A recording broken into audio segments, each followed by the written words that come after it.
Hello friends, welcome to BPSC champions. आज हम लोग एक ऐसे टॉपिक को देखेंगे जिसका इम्पोर्टेंट काफ़ी ज़्यादा है, क्योंकि जो हम ये टॉपिक लेने का रीज़न ये है कि हम वो सारे इंपॉर्टेंट टॉपिक कर रहे हैं। ठीक है, based on the previous year, कि यदि कोई भी चैप्टर है जहाँ से बहुत सारे प्रीवियस ईयर क्वेश्चन आए तो हम उसको एक इम्पॉर्टेंट लेके चल रहे हैं, क्योंकि यहाँ से पॉसिबिलिटी है कि यदि हम 80-20 प्रिंसिपल अप्लाई करते हैं, कि मान के चलिए कि 80-20 प्रिंसिपल यही बोलता है कि हमें 20% टॉपिक पर फोकस कर कर हमें 80% रिजल्ट लाना है। तो उसमें से एक टॉपिक ये है कि governor general and voice array. ठीक है, जहाँ से देखा गया कि बीपीएससी में स्पेशली 16 अभी तक क्वेश्चन आए हैं। ठीक है, एंड यूपीएससी में देखा जाए तो हर साल यहाँ से क्वेश्चन आ रहे हैं। ठीक है, और इसको हम लोग मेंस के प्रोस्पेक्टिव से भी देखें तो मेनी टाइम क्वेश्चन आया है कि लॉर्ड कर्जन के बारे में पूछ लिया है, लॉर्ड डलहौजी के बारे में पूछ लिया है। ठीक है, तो एक एक करके हम लोग समझने की कोशिश करते हैं। ठीक है, let's get back to the topic.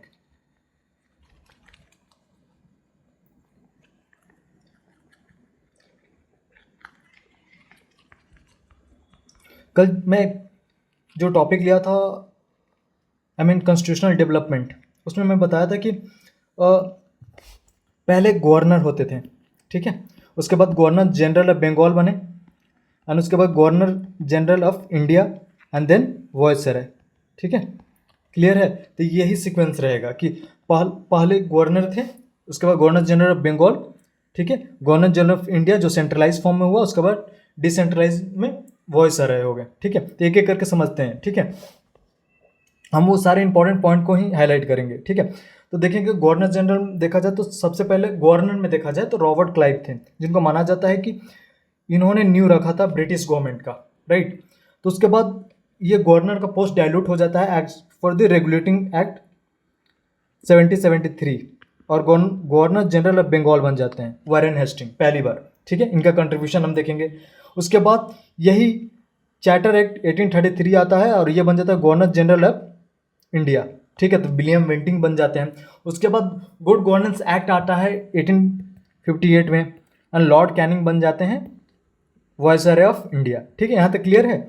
अब इसमें अब इनका मेजर कंट्रीब्यूशन देखें, क्योंकि इस बहुत सारे गवर्नर जनरल अपने टाइम में आते हैं और बहुत सारे अपने अनुसार एक पॉजिटिव पॉलिसी बनाने की कोशिश करते हैं जो ब्रिटिश गवर्नमेंट के फेवर में हो। ठीक है, तो हम लोग ये सारा समझने की कोशिश करते हैं। तो टाइमलाइन तो मैं बता दिया कि कैसे वो करना है। ठीक है, अब हम लोग मूव ऑन करते हैं कि ठीक है, आप देख सकते हैं कि रॉबर्ट क्लाइव से यहाँ स्टार्ट होता है। ठीक है, तो रॉबर्ट क्लाइव जैसे आते हैं, ठीक है, तो ही was the governor, he was not the governor general. ठीक है, तो इन्होंने मतलब एक सिविल रिफॉर्म लेकर आते हैं। ठीक है, एंड एक्चुअली क्या था कि कंपनी पहले रूल करती थी इंडिया को, तो उसमें बहुत सारे रैम्पेंट करप्शन थे। ठीक है, कोई गिफ्ट लेने के वास्ते मतलब बहुत सारे करप्शन होता था, तो उन्होंने सिविल रिफॉर्म में लाते हैं कि ये जो गिफ्ट लेने वाला प्रथा चल रही थी कंपनी के, उसको बैन करने की बात की थी। ठीक है, तो ये रॉबर्ट क्लाइव हो गए। ठीक है, उसके बाद रॉबर्ट क्लाइव के बाद कौन आते हैं? तो ये तो गवर्नर थे और गवर्नर जनरल बन जाते हैं वारेन हेस्टिंग। ठीक है, कौन से एक्ट के अनुसार कमेंट में बताइएगा? Regulating act 1773। ठीक है, तो इन्होंने देखा तो एक्चुअली जब रॉबर्ट क्लाइव थे तो उस टाइम ये ड्यूअल गवर्नमेंट लाए थे। ठीक है, ड्यूअल गवर्नमेंट मतलब कि कुछ एरिया में जैसे रेवेन्यू वाला पार्ट में British official will take care and rest Indian का जो थे वो करते थे। ठीक है, तो ये ड्यूअल गवर्नमेंट को ये ख़त्म कर देते हैं। कौन ख़त्म करता है? तो वारेन हेस्टिंग। आप देख सकते हैं कि Warren Hastings in 1772 ended the dual government system of Bengal. ठीक है, तो ये क्लियर होता है। एंड एक और चीज़ है, वारेन हेस्टिंग का कंट्रीब्यूशन देखा जाए तो ये बंदा थे जिन्होंने ट्रांसफ़र किया था कि जो स्टेट का ट्रेजरी था मुर्शिदाबाद टू दी कोलकाता। तो ये दो पॉइंट याद रखिएगा। अब कल वाला जो टॉपिक मैं पढ़ा रहा था 1773, तो उसमें मैं बताया था कि सुप्रीम कोर्ट का स्थापना कोलकाता में हुआ, इसी एक्ट के अनुसार। तो ये सब सारा पॉइंट है, आप देख सकते हैं, ये याद रखिएगा। ये Warren Hastings in 1774 was the governor general of Bengal by the regulating. मैं बार बार रिपीट किया हूँ तो ये अभी तक आपको याद हो गया। उनके एग्जीक्यूटिव काउंसिल में 5 मेंबर थे। ठीक है, इंक्लूडिंग इन। ठीक है, तो क्लियर है यहाँ तक? उस इन्हीं के मतलब जब इनका वो चल रहा था टेन्यूर, तो उसमें एशियाटिक सोसाइटी का फॉर्मेशन होता है। ठीक है, तो वो होता है 1784 में। क्लियर है? फिर वारेन हेस्टिंग एंड वेलेस्ली को कंसिडर किया जाता है कि जो रिंग फेंस थियरी है। ठीक है, बेसिकली देखा गया है कि जो जैसे ब्रिटिश रूल करते थे तो वो समय के अनुसार अपना प्रॉफिट देखते हुए ब्रिटिश का लॉन्ग टर्म प्रोस्पेक्टिव पर रखते हुए वो बहुत सारे थियरी को इम्प्लीमेंट किए। टेक एग्जांपल आइसोलेशन थियरी, कि कोई राजा दूसरे राजा से जाकर नहीं मिलेगा। इससे क्या होता था कि जब आपस में लोग मिलेंगे तब एक दूसरे का कंस्पायरेसी कर सकते हैं। तो उसी प्रकार रिंग फेंस थियरी था जो वारेन हेस्टिंग और वेलेस्ली ने लाए थे, राइट। अब देख सकते हैं यहाँ कि take example company struggle for the equality with the Indian province, policy of ring fence, policy of subordinate isolation, policy of subordinate union, policy of equal federation. ठीक है, क्लियर है। उसके बाद देखा जाता है एक मेजर, ठीक है, वारेन हेस्टिंग के बाद मेजर कॉर्नवालिस पर हम लोग फोकस करते हैं, क्योंकि कॉर्नवालिस कोड से हम लोग बहुत कुछ जानते हैं कि कॉर्नवालिस कोड में बहुत सारे रिफॉर्म लिया गया, ठीक है, सिविल रिफॉर्म लिया गया है, जुडिशियल रिफॉर्म लिया गया है। कि जैसे क्या था कि जो बाकी गवर्नर जनरल थे तो कलेक्टर को बहुत सारा ड्यूटी दे दिए थे कि कलेक्टर का काम ये भी है कि वो रेवेन्यू कलेक्ट करे, साइमल्टेनियस जुडिशरी का भी काम करे।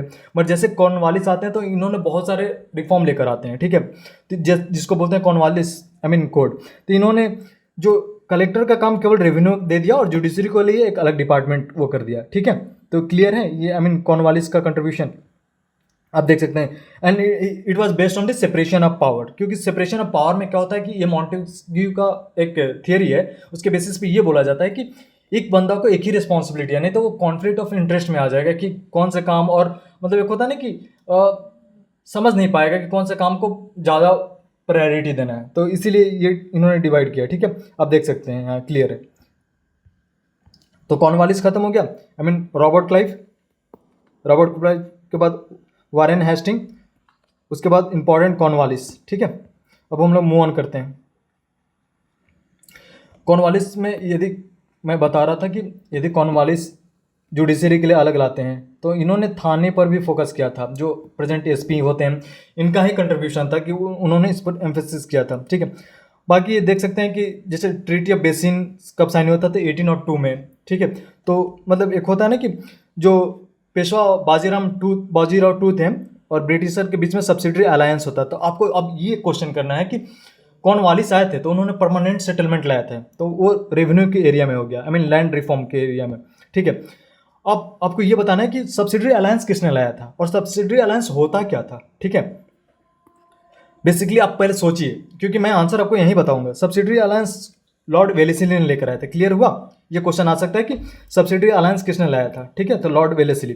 बेसिकली सब्सिडरी अलायंस क्या होता था कि ब्रिटिश ऑफिशियल पर्टिकुलर मतलब जाकर किसी राजा के पूरा महल में स्टे करते थे। मेन ऑब्जेक्टिव ये था कि उनको बताते थे कि मैं आपको प्रोटेक्शन दे रहा हूँ। ठीक है, रादर देन इनका एक ये थियरी था। ठीक है, एक पॉलिसी था कि कैसे राजाओं से पैसा लिया जाए और उनको डिपेंडेंट बना दिया जाए। तो ठीक है, देख लीजिएगा।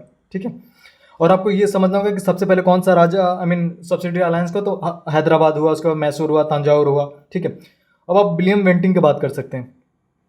तो William Bentinck become the first governor general of India. ठीक है, कौन सा एक्ट से, तो चार्टर एक्ट 1833, याद रखिएगा, विलियम बेंटिंग। ठीक है, इन्होंने बहुत सारा एक होता है ना कि सोशल प्रैक्टिस जो को एलिमिनेट किया, जो इवेंट उस टाइम के थे, जैसे एग्जांपल सती सिस्टम, फीमेल इन्फेंटिसाइड। ठीक है, तो इनका कंट्रीब्यूशन काफ़ी ज़्यादा रहा, आप देख सकते हैं। फिर वो ठगी के रिलेटेड भी उन्होंने एक वो लॉन्च किए थे, राइट। और इन्हीं के शासनकाल में मैकॉले जो कमीशन था आया था, जो एक लॉ कमीशन था। ठीक है, तो आप समझ सकते हैं कैप्टन सलीम को ये नोट डाउन कर सकते हैं। कैप्टन सलीम को विलियम बेंटिंग के टाइम में इनको ठगी एक्टिविटी के लिए टैकल करने के लिए बनाया गया, इनको अपॉइंट किया गया था। तो क्लियर है ये। फिर 1833 में ही बात किया गया था कि गवर्नमेंट शुड फॉर्मुलेट लॉ, मतलब गवर्नर ने लॉ बनाया था कि स्लेवरी को हटाया जाए। ठीक है, 1833 में। बट हाँ, ये आगे जाके जब एलन बरो आते हैं तो उस टाइम ये स्लेवरी एंड हो जाती है। तो स्लेवरी विलियम बेंटिंग ने एंड नहीं किया था। विलियम बेंटिंग ने उनके शासनकाल में सती एंड इन्फेंटिसाइड, फीमेल इन्फेंटिसाइड वो हुआ था। ठीक है, देख सकते हैं आप, यहाँ लिखा भी है कि 1843 में slavery was declared as illegal in the most of India. ठीक है, यानी कि 1843 में, तो उस टाइम एलन बरो थे। ठीक है, क्लियर है। अब हम आगे देख लेते हैं कि जैसे बहुत सारे ब्रिटिश लैंड अक्वायर कर रहे थे, मीन्स बियॉन्ड इंडिया। ठीक, एग्जांपल नेपाल हो गया, अफगानिस्तान हो गया, ठीक है, भूटान हो गया, तिब्बत हो गया, तो ये सारा चीज़। तो एक उसी टाइप का एक वार था, एंग्लो नेपाल वार। ठीक है, तो ये 1814 से लेकर 16 तक चला, ठीक है। लॉर्ड हेस्टिंग उस टाइम थे जब ट्रीटी ऑफ सौगौली हुआ, तो पूछ सकता है कि ट्रीटी ऑफ सौगौली किसके बीच में हुआ था, तो ब्रिटिशर एंड द नेपाल के बीच में, ठीक है। क्लियर है। डॉक्ट्रिन ऑफ लैब्स के बारे में तो जानते हैं कि किसने लाया था, डलहौजी में लेकर आया था, और इनका कंट्रीब्यूशन काफ़ी ज़्यादा था। रेलवे इंफ्रास्ट्रक्चर को इन्होंने मजबूत किया था, फिर PWD को इन्होंने इस पर काम किया था, ठीक है। डॉक्ट्रिन ऑफ लैब्स में क्या था कि यदि कोई भी राजा जिनका अपना ओन सन नहीं है तो वो ब्रिटिश गवर्नमेंट का पार्ट बन जाएगा। तो इसी के एग्जांपल रानी लक्ष्मीबाई थी, ये कहीं मेजर कारण बन गया था 1847 का वार का मेन। बहुत सारे राजा थे जिनके उस टाइम उनके अपने सन नहीं होते थे, ठीक है। लॉर्ड कर्जन का कंट्रीब्यूशन भी देख लिया जाए तो इन पर तो मेंस में भी बहुत बार क्वेश्चन आ गया। लॉर्ड कर्जन तो बहुत सारे, जैसे यूनिवर्सिटी एक्ट 1904 आया, ठीक है। तिब्बत का जो एक्सपेंशन का जो ट्रीटी था वो हुआ, ठीक है। प्लस एक रेलवे होता है ना कि बहुत ज़्यादा एक्सपेंस हुआ लॉर्ड कर्जन के टाइम में, ठीक है। आप ये याद रखिएगा कि जैसे सती एबॉलिश हुआ तो उसी प्रकार हिंदू विडो री मैरिज एक्ट पास हुआ था, वो लॉर्ड कैनिंग ने पास किया था 1857, बट इसका फॉर्मुलेशन लॉर्ड डलहौजी द्वारा हुआ था, ठीक है। क्लियर है। Let's move forward. Queen proclamation 1858 में आता है। जब 1857 हो जाता है तो ब्रिटिश को पूरा अवेयरनेस हो जाती है कि इंडिया के लोग मतलब उतना हैप्पी नहीं है, तो इसके में 1858 में एक एक्ट आता है जिसको गुड गवर्नेंस एक्ट बोला जाता है। उसके बाद से कंपनी का रूल खत्म हो जाता है और इंडिया ब्रिटिश का एक पार्ट हो जाता है, ब्रिटिश क्वीन का, ठीक है। एंड इसी एक्ट के थ्रू लॉर्ड कैनिंग को फर्स्ट वाइसरॉय बनाया जाता है। तो एक पूरी सी जर्नी आपको समझ में आनी चाहिए कि पहले गवर्नर थे, उसके बाद गवर्नर जनरल ऑफ बंगाल हुआ, गवर्नर जनरल ऑफ इंडिया हुआ, उसके बाद वाइसरॉय हुआ, ठीक है। एक्ट मालूम होना चाहिए। गवर्नर जनरल ऑफ बंगाल का हुआ 1773 regulating act, 1833 charter act and government of India act 1958, ठीक है। क्लियर है।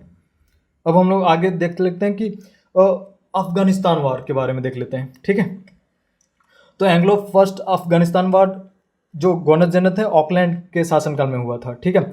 और दूसरी कब हुआ था, तो लिटन के शासनकाल में हुआ था। लिटन तो बहुत ज़्यादा ही फेमस हो गए थे वर्नाकुलर प्रेस एक्ट को लेकर, प्लस इनका अफगानिस्तान पॉलिसी थोड़ा डिफरेंट था, ठीक है। आप देख सकते हैं लॉर्ड एलन का जो कि स्लेवरी को 1843 में ख़त्म किए थे। तो ये बहुत इंपॉर्टेंट क्वेश्चन है, ठीक है। अब फर्स्ट सेंसस देख लेते हैं। तो लॉर्ड मियो, ठीक है, Lord Mayo he was the first governor जिनको हत्या कर दी गई थी जब ये अंडमान एंड निकोबार विजिट किए थे, तो ठीक है। वर्नाकुलर प्रेस एक्ट मैंने बताया कि लॉर्ड लिटन के टाइम ही आया था। इसके लिए बहुत ज़्यादा ही मतलब कंट्रोवर्सी में आ गए थे कि ही वॉज टू स्ट्रिक्ट, मतलब इनका शासनकाल मतलब ऑलमोस्ट लाइक औरंगजेब। फिर इल्बर्ट बिट तो जानते हैं कि लॉर्ड रिपन नाम का एक बंदा था जो लिटन के बाद आए थे।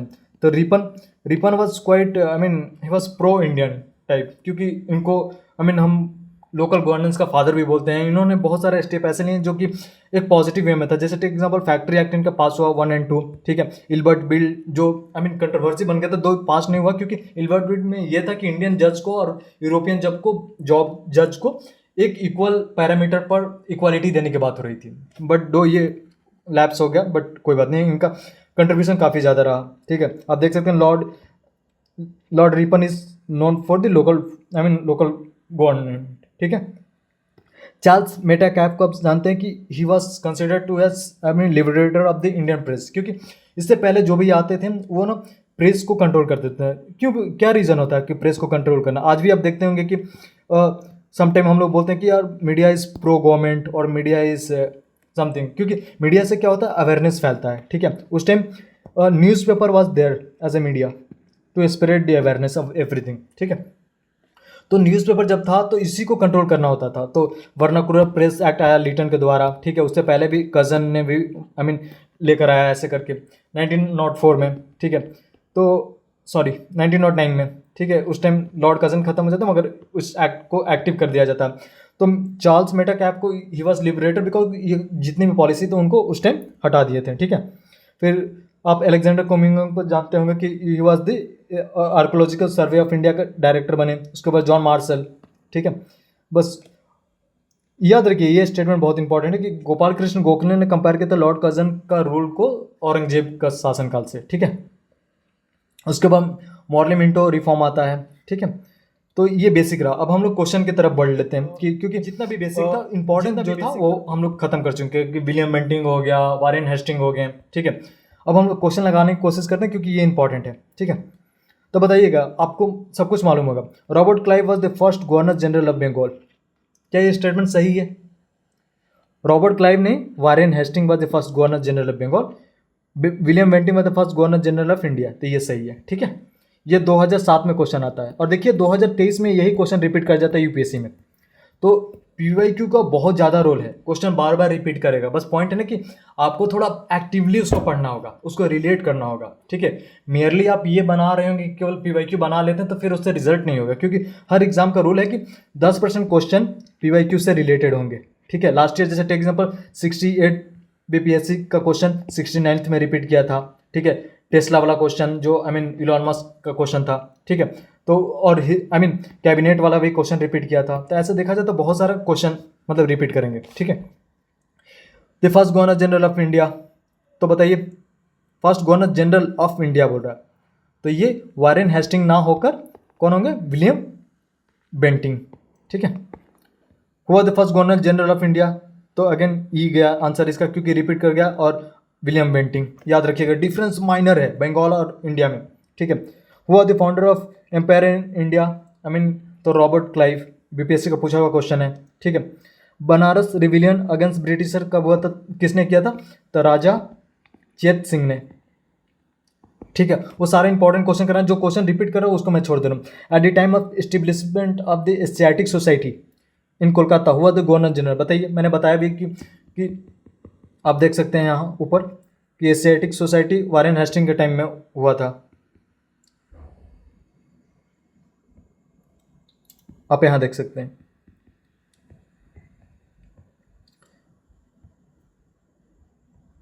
एशियाटिक सोसाइटी, ठीक है। तो बताइए, वारेन हेस्टिंग इसका आंसर होंगे, राइट। तो B Warren Hastings. Let's move to the next question. The policy of security cell is related to Warren Hastings again, और इनसे रिलेटेड एक और था, द रिंग फेंस थियरी, ठीक है। क्लियर है। Which governor general was prosecuted for the impeachment, तो Warren Hasting को ही इम्पीचमेंट के लिए भी वो किया गया था, ठीक है। तो याद रखिएगा। हु अमंग इम्पीचमेंट अगेन आ गया तो कौन होगा? तो वारेन हेस्टिंग होंगे, ठीक है। रिंग फेंस थियरी कौन था? तो वारेन हेस्टिंग, ठीक है। Vellore the revolt of Vellore occur during the कौन सा गवर्नर के काम में टाइम में हुआ था? तो सर जॉर्ज अर्लो, ठीक है। तो प्लीज़ इसको याद रखिएगा। जो क्वेश्चन यूनिक लग रहा है उसको रोकिए वीडियो को, और वहीं नोट डाउन अपने नोट में करने की कोशिश कीजिए। ये सारा थिंग्स को एक पेज में कंपाइल करने की कोशिश कीजिए।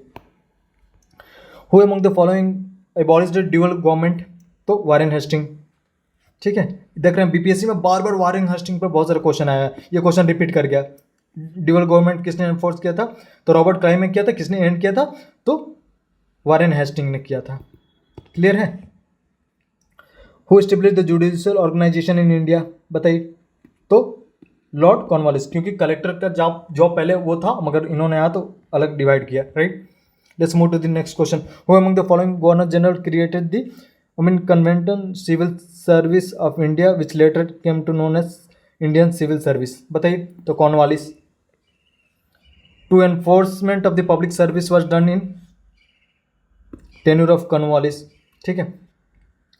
First Maratha sardar to accept the subsidiary alliance was कौन था? तो पेशवा बाजीराव टू, ठीक है। ये बीपीएससी का क्वेश्चन है, तो फोकस कीजिए इस पर। जो tomb of Lord Cornwallis, Lord Cornwallis India में ही मारे थे, और इसका गाजीपुर में है, ठीक है। ट्रीटी ऑफ बेसिन किसके बीच हुआ था? The Britisher and Bajirao two, ठीक है। Subsidiary and alliance was not accepted by, तो ये ठीक है, ये ऑप्शन देख के आप निकाल लीजिए, मगर हैदराबाद पहला वो शासन था जिसने एक्सेप्ट किया था, ठीक है। First ruler who join the subsidiary alliance with the Nawab of Awadh, इसको मिस गवर्नेंस के वो उस पर एक्सेप्ट कर लिया गया था, ठीक है। Who was the first Indian native ruler to accept the system of the subsidiary alliance? तो निज़ाम ऑफ हैदराबाद, ठीक है। ज्वाइन और एक्सेप्ट में अलग है, ठीक है। एक्सेप्ट में मैंने बताया भी हैदराबाद, ऊपर वाला क्वेश्चन में भी यही था, ठीक है। Who introduce the subsidiary alliance? तो लॉर्ड वेलेस्ली, मैंने बताया था। हु अगेन लॉर्ड वेलेस्ली, ठीक है, सेम क्वेश्चन रिपीटेड, आप क्रॉस भी कर सकते हैं। ट्रीटी ऑफ सगौली कब हुआ था? तो 1814 में हुआ था। दो ऑप्शन में ये नहीं है, 15 दिया है तो नियर बाई मार्क कर दिया है, बट हाँ किसके बीच में हुआ था? तो ये एंग्लो नेपाल वार के टाइम में हुआ था, ठीक है। अब बक्सर, हमें बैटल ऑफ बक्सर देख लीजिएगा, सब्सिडरी ये कब टाइम हुआ था, क्योंकि टाइम फ्रेम में भी बहुत सारे क्वेश्चन आते हैं। थर्ड एंग्लो मैराथा वार किस चीज से, कौन से रिलेटेड? तो लॉर्ड हार्डिंग से रिलेटेड है। Sir Thomas Munro was the governor of Bengal during which reign, which time? तो 1820 से लेकर 1827 तक। Anglo Nepal war took place during whose reign? तो बी, लॉर्ड हेस्टिंग के टाइम, ठीक है। ये थोड़ा ध्यान रखिएगा, अच्छा क्वेश्चन है। सगौली उसी टाइम ट्रीटी वो हुआ था 1814 में। तो Hardinge, Lord Hastings, Warren Hastings नहीं, लॉर्ड हेस्टिंग, ठीक है। On the basis of allegation of maladministration, which Governor General have taken the administration of Mysore? तो सी, विलियम बेंटिंग, ठीक है। अब विलियम बेंटिंग का वो देख सकते हैं, एवोल्यूशन ऑफ, बट हाँ एवोल्यूशन ऑफ स्लेवरी इन्होंने नहीं किया था, ठीक है, एलन ब्रो ने किया था, क्लियर है। आप देख सकते हो, who among the following governor general of Bengal was associated with the third Anglo Mysore war? तो Lord Cornwallis. Sati system was abolish, Warren Hasting, sorry William Bentinck, ठीक है। Suppression of thuggee, again William Bentinck. मगर हाँ इसमें क्वेश्चन अलग है, who among the following was associated with the suppression of thuggee? William Bentinck was there, ठीक है, बट द किसको रिस्पॉन्सिबिलिटी दिया गया था? दिया कैप्टन सलीम को, सिलमैन, सॉरी कैप्टन सिलमैन को, ठीक है। Under whose leadership the suppression of thuggee was there? तो B, captain Sleeman. Again BPSC का क्वेश्चन है, ठीक है, देख रहे हैं कितना क्वेश्चन रिपीट हो रहा है। Who declare sati illegal? तो विलियम बेंटिंग, ठीक है। कब ये हुआ था? तो 1829 में। Hill assembly plan was set up for the development of adivasi by? तो क्लीवलैंड, ठीक है। ये थोड़ा अच्छा क्वेश्चन है, आप देख सकते हैं, क्योंकि झारखंड में पूछा गया है, 2 लेस चांस है कि बीपीएससी में पूछेगा, बट फिर भी आप देख सकते हैं। The princely state of Baghat was annex to the British, कब हुआ था? तो ये हुआ था 1850 में। Next question, which of the following princely state was not annex by the British? Sir तो ग्वालियर वॉज नॉट अनेक्स, क्योंकि ग्वालियर तो जब वो 1857 का वो विद्रोह हुआ था तो उस टाइम कंट्रीब्यूशन था ग्वालियर के राजा को प्लस सिंधिया लोग को, ठीक है। तो export of slave from Bengal was banned in which year? तो इट्स 1789, ठीक है। Important question again.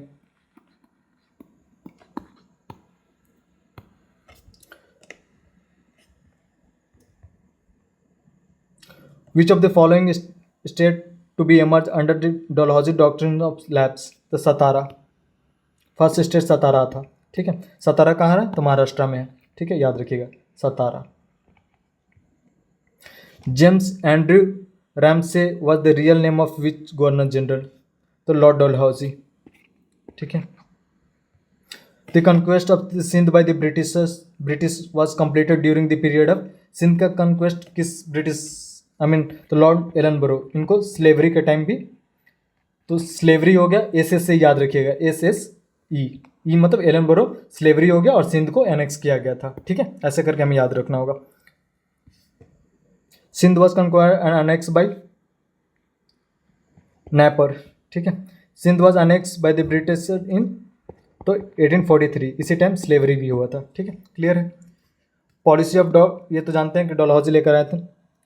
Who had merge Sikkim in India? तो सी, लॉर्ड डलहौजी, याद रखिएगा इनका contribution, Lord Dalhousie Sikkim.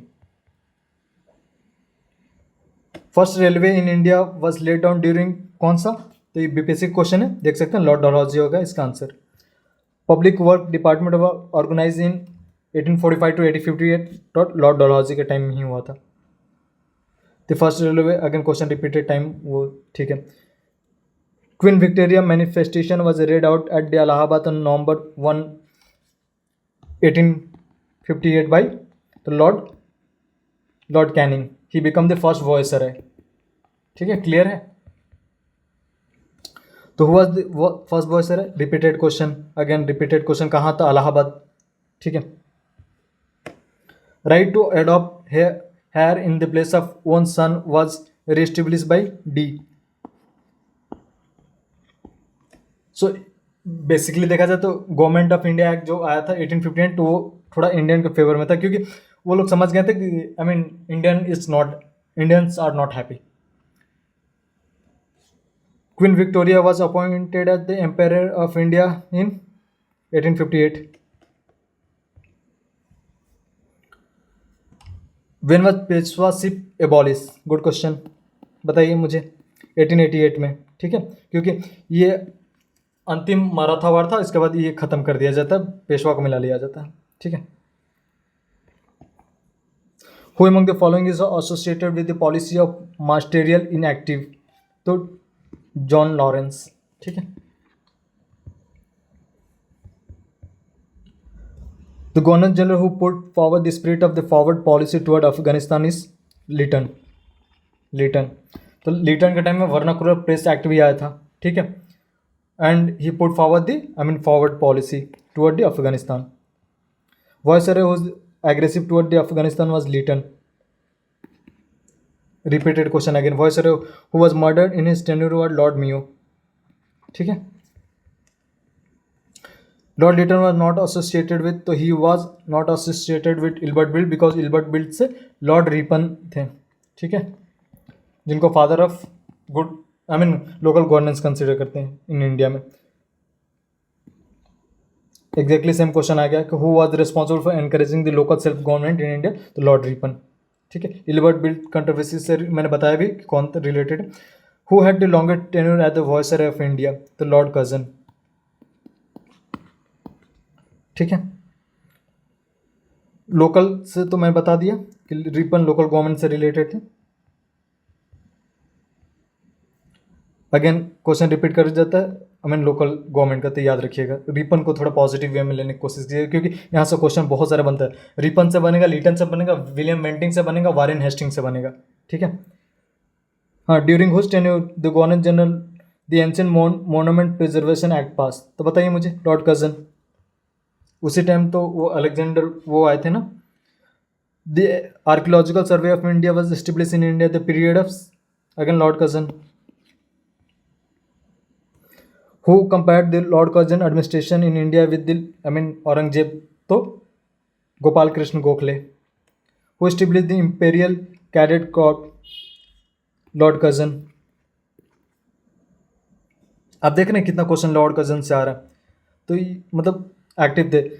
The strategy of divide and rule was adopted by Lord Curzon and Lord Minto, क्योंकि in Lord Minto के time में communal के basis पर electoral representation दिया गया था, ठीक है।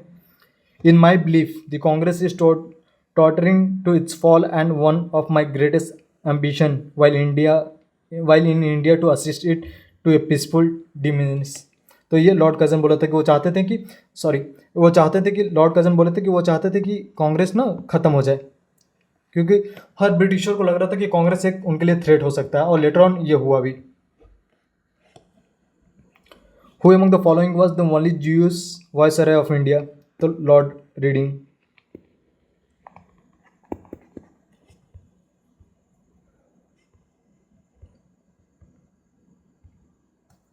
The transfer of the capital of India from Kolkata to Delhi was happened during the Lord Harding। ऐसे भी आप याद कर सकते हैं कि कैपिटल को बदलने में हार्ड वर्क बहुत ज़्यादा लगता है, तो लॉर्ड हार्डिंग, ठीक है, क्लियर है। तो आप देख सकते हो, who among the following viceroy period the title of Rai Bahadur and the Khan Bahadur began to confer to the Indian, तो बताइए किसके शासन में हुआ था। तो इनमें से किसी के शासनकाल में नहीं हुआ था, ठीक है। तो हम लोग ये मेजर पूरा वो टॉपिक देख लेंगे और पूरा MCQ भी लगा लेंगे इस टॉपिक से, जो भी वॉइस से रिलेटेड था। यहाँ से बाहर क्वेश्चन नहीं आएगा, ठीक है। यदि आना होगा तो इधर से आ जाएगा, ठीक है। पॉसिबिलिटी है कि कुछ क्वेश्चन आएंगे यहाँ से। तो आप ना एक बार इसको वीडियो को 2 बार देखने की कोशिश कीजिएगा, और एक पेज का शॉर्ट नोट बनाने की कोशिश कीजिएगा, क्योंकि ये इंपॉर्टेंट है। शॉर्ट नोट रहेगा तो आप बार बार उसको रिवीजन कर सकते हैं, ठीक है। कोई भी डाउट हो तो कमेंट में बताने की कोशिश कीजिएगा। एंड मेरा ये इनिशिएटिव अच्छा लग रहा है तो please like and subscribe the channel, और आप चाहते हो कि कुछ स्पेसिफिक टॉपिक लाइक इकोनॉमिक का या कोई साइंस एंड टेक का टॉपिक हो, तो प्लीज़ आप बताइएगा, मैं उस पर जरूर वीडियो बनाऊंगा। Thank you, have a good day.